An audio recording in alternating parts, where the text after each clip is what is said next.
জানাজার নামাজে কি সূরা ফাতিহা পড়া বাধ্যতামূলক? আমরা কি এতদিন ভুল নামাজ পড়েছি? প্রিয় ভাইয়েরা, সম্প্রতি আমরা দেখেছি কিছু মানুষজন এটা নিয়ে কথা বলেছেন।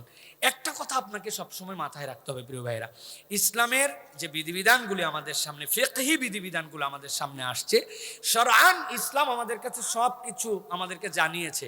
কিন্তু আমাদের যারা মুস্তাহিদ ছিলেন, আল্লাহ রসুল সাল্লাল্লাহু আলাইহি সাল্লাম তাদেরকে ইস্তেহাদের একটা স্তর বলে গিয়েছেন।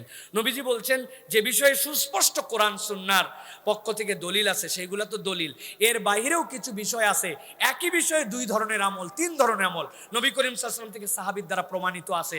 নবী করিম সাল্লাল্লাহু আলাইহি সাল্লাম রফুল ইয়াদাইন করেছেন, আবার করেন নাই। নবী করিম সাল্লাল্লাহু আলাইহি সাল্লাম থেকে ঈদের তাকবীর ভিন্ন ভিন্ন এটার বর্ণনা এসেছে। এখন আপনি যদি বলেন এইটাই ঠিক বাকিটা বাদ, তার মানে আল্লাহর নবীর কোন সুন্নতকে আপনি অস্বীকার করলেন।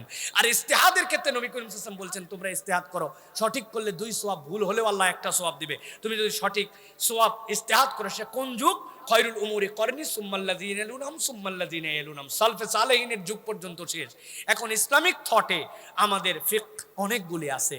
স্কুল অফ ফিকহের মধ্যে আছে আমাদের হানাফি, শাফিঈ, মালিকি, হাম্বলি। তারা প্রত্যেকেই কোরআন সুন্নাহ স্টাডি করে নবী করিম সাল্লাল্লাহু আলাইহি ওয়াসাল্লামের হাদিসের আলোকে বর্ণনা দিয়েছেন।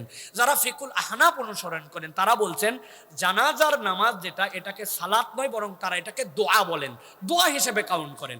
যেহেতু জানাজার নামাজ দোয়া, সেই হিসেবে তারা প্রথম তাকবীরের পরে বলছেন সানা, এরপরে বলছেন